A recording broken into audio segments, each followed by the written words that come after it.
Hai ladies, para beauty care lover yang tiap bulannya pasti ada aja tuh beli-beli skincare dan make up. Tapi sebelumnya ladies pernah kepikiran soal beauty product waste-nya nggak? Dari data Kementerian Lingkungan Hidup dan Kehutanan, limbah sampah produk kecantikan itu ada sekitar 1,6 ton. Yang mana itu sebanyak 17% dari total seluruh sampah di Indonesia. Ternyata sampah bekas wadah make up dan skincare kita itu bisa sebanyak itu. Jadi resah ya rasanya. Eits, tenang aja ladies. Karena Sosiola dan Sukin punya program kerjasama yang menghadirkan sebuah recycling station untuk mendaur ulang semua sampah produk kecantikan. Tapi sebelumnya nih kalian semua udah tahu belum Sosiola dan Sukin itu apa? Jadi, Sosiola ini merupakan sebuah brand yang menjual produk kecantikan baik secara online maupun offline terpercaya di Indonesia. Sedangkan kalau Sukin merupakan brand perawatan kulit alami dan natural nomor 1 di Australia. Mereka juga menggandeng Waste for Change dan Pace Laboratory loh dalam campaign ini. Keduanya digandeng sebagai brand yang nantinya akan mengelola daur ulang sampah yang berhasil dikumpulkan di Recycle Station. Oke, balik ke Recycle Station. Jadi recycling station ini dinamakan dengan Waste Down Kindness Up, yang tujuan utamanya untuk mengurangi 1 juta ton beauty waste di bumi dengan cara mengumpulkan beauty empties dari para konsumen. Jadi setiap penukaran 1 beauty empties, konsumen itu bisa dapat 5 Sosiola points yang dapat ditukar untuk belanja lagi di Sosiola. Aduh, menarik banget ya. Dari ngumpulin sampah, kita malah dapat poin untuk belanja. Wah, aku sih mau banget ya. Kira-kira para ladies di sini tertarik juga nggak ya sama kampanye ini? Oke, halo Kak. Halo. Sebelumnya boleh kenalan dulu? Boleh, Fadisha. Oke, nama Farah. Farah. Iya. Nama kakak siapa? Ayah. Oh, Ayah. Kan namanya siapa? Aku Naomi. Oh, no. Yes. Kak Ayah tadi habis belanja di Sosiola ya kebetulan? Oh iya. Kakak biasanya lebih sering beli make up dan skincare-nya di mana, Kak? Aku lebih seringnya offline langsung datang ke store-nya.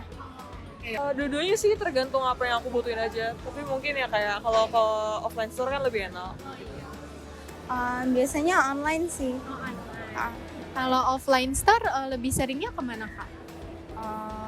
Kalau offline store sebenarnya jarang sih, tapi paling ya Sosiola. Sosiola ya. Misalnya lagi males, aku lebih prefer online sih, tapi lebih seringan ke official store. Biasanya kalau offline store lebih sering belanjanya di mana, Kak, selain Sosiola? Kalau saya selain Sosiola ke Guardian atau enggak ke Watson sih. Wait a minute. Who are you? Ya kalau nggak Guardian, Watson, gitu. Berarti kakak sudah pernah belanja di Sosiola ya sebelumnya? Oke, kalau biasanya kakak produk skincare dan make up kalau udah habis pakai biasanya kakak langsung buang atau kakak recycle? Biasanya disimpan di satu tempat gitu aja sih. Oke, berarti kakak sebelumnya tahu nggak kalau Sosiola itu punya program recycle station? Belum. Oh iya, udah tahu. Yang ini ya, apa sih namanya dia?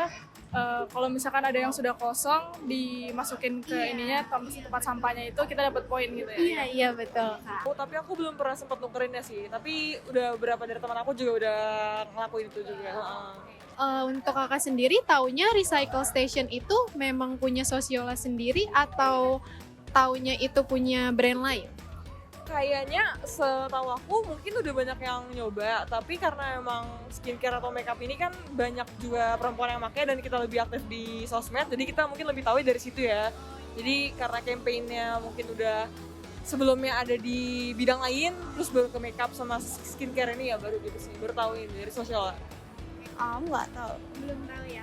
Kalau aku boleh jelasin sebelumnya ya Kak, jadi program Recycle Station ini sebenarnya dikeluarkan oleh Sosiola bekerja sama dengan Sukin.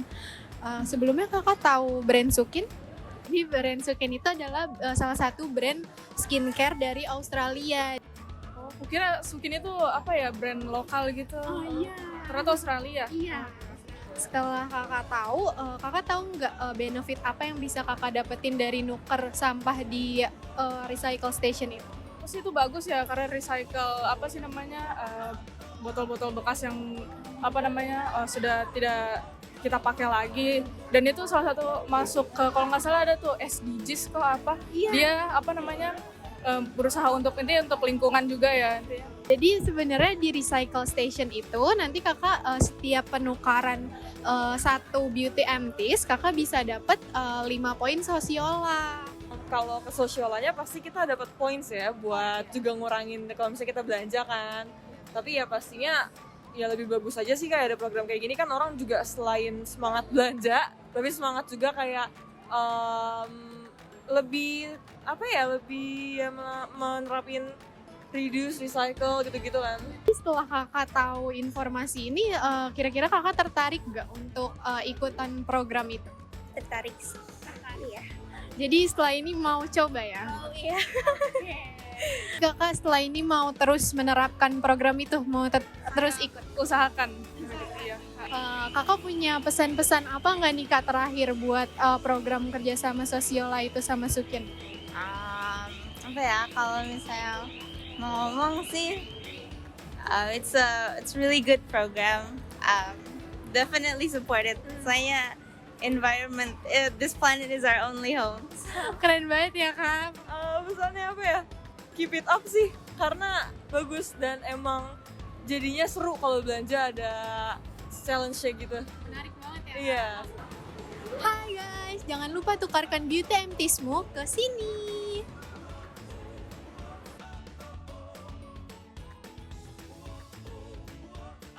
Wah, ternyata banyak ya ladies yang tertarik dan mau mencoba untuk ikut kampanye ini. Bahkan udah ada nih yang pernah ikut kampanyenya juga. Emang keren banget deh para ladies ini. Apalagi campaign-nya, nggak kalah kerennya. Oleh karena itu, jangan lupa ya untuk mendaur ulang sampah produk cantikan kalian ke Recycle Station Sukin X Sosiola. Komen di bawah ya, menurut kalian para ladies, inovasi apa lagi nih yang bisa hadir untuk membantu mendaur ulang sampah produk kecantikan? Pemilihan topik berdasarkan isu lingkungan, semakin banyaknya sampah yang menumpuk di bumi. Sosiola dan Sukin ikut menangani isu tersebut dengan menyediakan recycle station untuk beauty empties yang dapat ditukar dengan poin belanja Sosiola.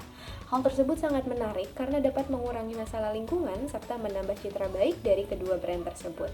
Proses produksinya, pertama kami melakukan brainstorming, memilih topik, brand, dan isu yang akan diangkat, menyusun struktur video, menentukan lokasi dan waktu wawancara, menyusun pertanyaan wawancara, dan melakukan wawancara, lalu menyusun naskah video brand overview dan kesimpulan, merekam komentar pribadi, merekam voice over dari naskah yang sudah dibuat, dan melakukan editing video. Lalu peran saya dalam membuat video, pertama ikut brainstorming mengenai topik yang ingin diangkat, mengusulkan brand Sosiola sebagai topik pembahasan, mencari tahu mengenai Sosiola, Sukin, Waste for Change, dan Fast Lab yang terlibat dalam program Recycle Station, mencari footage video YouTube konsumen yang mengikuti program, melakukan interview serta menjelaskan Recycle Station Solution kepada 4 narasumber, mengusulkan dan ikut melakukan program secara langsung untuk lebih mendalami materi yang diangkat, dan menyusun analisis overview brand Sosiola, Sukin, serta program Recycle Station. Untuk UAS kali ini kami memilih topik brand analisis dari Sosiola X Sukin karena keduanya telah melaksanakan kerjasama dan menghasilkan gerakan yang sangat menarik, inovatif, dan juga berdampak baik untuk bumi. Nah, dalam proses produksinya, kami memulai dengan melakukan brainstorming untuk menentukan topik, isu, hingga brand apa yang akan kami muat dalam konten ini. Selain itu, kami juga menentukan kapan dan di mana kami harus melaksanakan interview. Setelah mengetahui hal-hal tersebut, baru kami melakukan interview dan juga mulai mengedit video secara keseluruhan. Nah, dalam UAS kali ini, kontribusi yang telah saya berikan antara lain adalah dengan melakukan brainstorming dengan para anggota lainnya dalam memilih topik konten, memilih isu, hingga memilih brand untuk konten ini. Selain itu juga menyusun struktur konten, mencari sumber referensi berita, mencari tempat wawancara berita, menjadi kameramen, hingga menyusun materi VO. Kami memilih topik brand analisis karena topik tersebut yang paling mudah diterima oleh audiens dan dapat membuat perubahan baik dalam perilaku maupun mindset para audiens. Saat ini, brand adalah faktor terbesar yang mempengaruhi lingkungan, maka sangat penting untuk membahas mengenai isu limbah dan bagaimana menanggulangi isu tersebut. Proses produksi yang kami lakukan yaitu melakukan brainstorming topik, isu, dan brand yang dianalisis untuk dijadikan konten, lalu membuat struktur gambaran dari video konten, kemudian membuat pertanyaan wawancara dan melakukan wawancara pada hari yang sudah disepakati, kemudian membuat materi skrip video dan skrip voice over, lalu melakukan perekaman voice over dan melakukan pengeditan keseluruhan video konten. Kontribusi saya terhadap kelompok adalah melakukan brainstorming isu yang dipilih, yaitu isu mengenai lingkungan dan topik yang akan dibawakan yaitu brand analysis, mencari brand yang sesuai untuk dianalisis yaitu brand Sukin X Sosiola, menyusun struktur materi dari konten, mencari sumber dan referensi untuk materi terkait program Recycle Station Sukin X Sosiola, mencari data sampah produk kecantikan di Indonesia, membuat skrip pertanyaan untuk wawancara, membuat skrip video konten dan voice over, melakukan analisis pada brand Sukin dan Sosiola pada skrip video konten, dan mengisi voice over dari konten. Dalam pembahasan UAS kali ini, kita mengambil topik gerakan recycle Sosiola X Sukin, di mana ini untuk meningkatkan kesadaran konsumen terhadap dampak negatif dari limbah plastik. Dan secara tidak langsung, Sosiola juga mengajak konsumennya untuk memperhatikan langsung daur ulang. Dalam proses produksi, kita sempat merundingkan beberapa topik dan brand untuk dipilih dan kita dalami. Selain itu, kita juga merundingkan di mana dan kapan kita akan melakukan interview. Lalu kontribusi saya dalam UAS kali ini adalah membantu kameramen untuk menentukan spot yang bagus. Lalu juga saya membantu kameramen untuk merekam. Gue Rifki, di kelompok Gayo ini gue menjadi editor dalam proyek UAS ini. Keseruan di UAS ini tuh gimana ya, kita lebih ada interaksi dengan orang-orang di luar sana gitu, kayak kita wawancara, kita bicara, terus kita ngobrol dengan wawancara si narasumber itu. Terus untuk editingnya sendiri gue pakai Adobe Premiere Pro, dimana gue ngabisin sekitar waktu 2-3 jam itu untuk scene awal, tapi untuk scene akhirnya gue cuma ngejahit doang, beberapa doang. Terus kesulitannya yaitu nyari narasumber tuh sulit, jadi di saat kelompok gue itu gak ada yang bisa nemuin, akhirnya mereka minta tolong ke gue buat nyariin si narasumber. Akhirnya gue mencari si narasumber dan akhirnya alhamdulillah dapat 4 orang itu untuk diwawancara. Terus kejadian-kejadian unik kayak misalnya pas lagi diwawancara, terus padahal kita udah ngejagain tapi ada orang aja yang lewat depan kamera gitu dengan sadar dia ngeliat depan kamera gitu sih. Itu lucu aja sih buat gua gitu. Mungkin ya segitu aja sih. Mungkin pesan-pesan di kelas ini lebih ke apa ya, semoga makin seru aja, terus juga semakin jaya kali ya. Ya udah, mungkin sekian dari gua. Mohon maaf jika ada salah kata. Assalamualaikum warahmatullahi wabarakatuh.